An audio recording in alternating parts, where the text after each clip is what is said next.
ask, and that is, who do we worship? A very big question. Who do we worship? So we actually worship He who made us, He whom we are going to return to. That's who we worship. So we worship the Creator of entire creation. We worship the one who is in absolute control of everything. We worship He whom we are going to return to. That's who we worship. So we have a direct link with the one who made us. When we pray 5 times a day, we're actually going into prostration as well, and we're calling out to our Rabb. We're actually worshipping He who made us, declaring that He is the greatest, declaring how insignificant we are, how helpless we are, how independent He is, how powerful He is, how merciful He is, how superb He is, etc. So we worship He who made us, we worship He whom we are going to return to when we die. So the one whom we were with before we were born, in whatever form we were, or wherever we were, and then the one whom we are going to go back to after this stint on earth. We call Him the worshipped one, or Allah. So that name Allah is given to Him by Himself. In Hebrew they use the term Elohim or Eloha. It has the same meaning. Basically it's the worshipped one, the one who is the creator, the nourisher, the cherisher, the sustainer, the provider, the protector, the curer, the one in whose hands lies the complete control of absolutely everything in creation.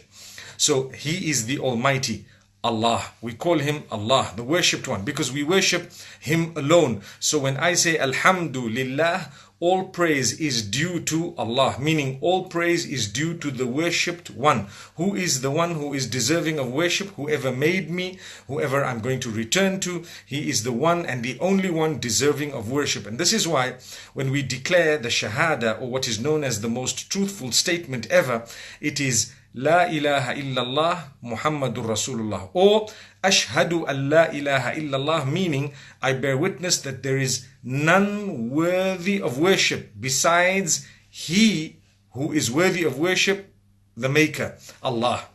So there is none worthy of worship besides Allah, because He made. So definitely, I will worship who made me, whoever He is. I will worship Him. I know that He is the one whom I'm going to return to when I die. I know a lot about Him. What do I know about Him? I know He has names and qualities that I will go into, study, understand, such as the most forgiving, the most powerful, the all-able, the most merciful, the owner of cure, the owner of sustenance. So that is Razzaq, that is Shafi, that is Rahman, that is Rahim, Qahhar, the most powerful, the irresistible, and so on.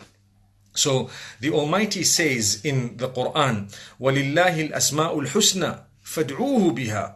You know, when you call out to Allah, when you're supplicating or when you want to praise Him, the Almighty says, indeed Allah has beautiful names and qualities. Here He speaks about names.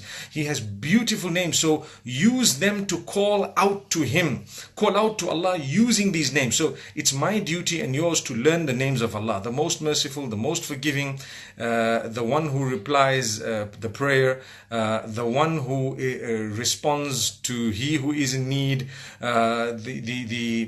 the one who is the curer, the one who is the sustainer, the one who gives, etc. There are so many names. If we were to understand and memorize 100 of them, 99 of these, right? 99 of them, that means Allah and another 99 of the names that have meanings, the qualities of Allah subhanahu wa ta'ala, from which names are derived. It's amazing. If we were to learn them, memorize them, understand them, believe in them, put them into practice, we would earn paradise. That's what the hadith says. Now, the Prophet, peace be upon him, used to use the term Ya Rahman, Ya Rahim, etc., etc. Ya Allah, Ya Rahman, Ya Rahim, O Allah. Sometimes he would say, O most merciful. Sometimes he would use another way of invoking upon Allah through His quality of mercy by saying Rahim, which is a specialized mercy for the believers. So when he used to say that, some of those at the time, the pagans, the mushrikeen, they used to say, look at this man, he's calling out to different gods and he's calling out to others. And why? So in order to clarify that, Allah in Surah Al-Isra revealed verses, قُلِ ادْعُوا اللَّهَ أَوِ ادْعُوا الرَّحْمَنَ أَيَّمَّا تَدْعُوا فَلَهُ الْأَسْمَاءُ الْحُسْنَى. Say, call using the name Allah, or call using the name Ar-Rahman, which means the merciful, which means call using one of the names of Allah. Any one of them you are going to use, these are the names of Allah. So you can use any name. You are not bound or restricted by the use of a specific name alone. You can use all the other names. In fact, the scholars have mentioned something interesting, that when you are asking for cure, use the name Ash-Shafi, O owner of cure, cure me. When you're asking for sustenance, use the name owner of sustenance, Ya Razzaq Urzuqni, O owner of sustenance, grant me sustenance, and so on. So when you are asking for the When you're asking for the mercy of the Creator, you say, O most merciful, grant me mercy, Ya Rahman, irhamni, and so on. So I have a habit of using the term on public platforms on social media such as Facebook and Twitter, the Almighty. And Allah is definitely ala kulli shay'in qadir, and that's the name of Allah, and He is definitely Almighty, all powerful. And the Almighty, we know we are referring to Allah subhanahu wa ta'ala. When we say the most merciful, we know who we are referring to, the most beneficent, etc. We know whom we are referring to. It's Allah subhanahu wa ta'ala. So you are allowed to use the name. You're encouraged to use various names of Allah subhanahu wa ta'ala, so that people can recognize who exactly you worship. You worship He who is all powerful. You worship the Almighty, He who has all the might and the power. We worship Him and Him alone. So when we say the Almighty, what happens is everyone understands it's a Muslim. We're using the term, we're referring to the Maker alone, we're referring to Allah, we're referring to the one who made us, the one whom we are going to return to, and we shall introduce them to the rest of the names and qualities of Allah subhanahu wa ta'ala as we have the time. So for someone to say, why do you say the Almighty? I mean, why not? Where is the evidence to say we should not be using the name Almighty? In fact, we have evidence to say you should be using various names and qualities of Allah subhanahu wa ta'ala, of the most merciful, the most high. He is the most high. So if you say the most high, you're referring to Allah subhanahu wa ta'ala. So in the same way that we should be learning these names of Allah, we should also be using them. Don't just learn them and recite them for purposes simply of the memory of a name without understanding, or without even utilizing, or without practicing upon the deeper meaning of that name in your life. So this was only for us to say that you should be using all the names of Allah subhanahu wa ta'ala.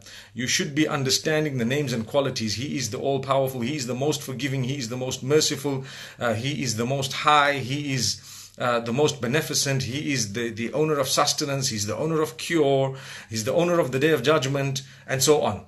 So my brothers and sisters, this was just a short message for every one of us to learn that Allah subhanahu wa ta'ala has many names and qualities. In order for us to recognize His greatness and to know who He is and to be able to use these names to refer to Him, that would be an act of worship. So to use the names of Allah is an act of worship. فَادْعُوهُ بِهَا. Use the names of Allah to call out to Allah subhanahu wa ta'ala. So my brothers and sisters, may Allah bless every one of us, grant us cure. Ya Shafi, O owner of cure, grant us cure. O you who responds to the one in difficulty, grant us ease. And all those across the globe who are going through difficulty, grant every one of us ease.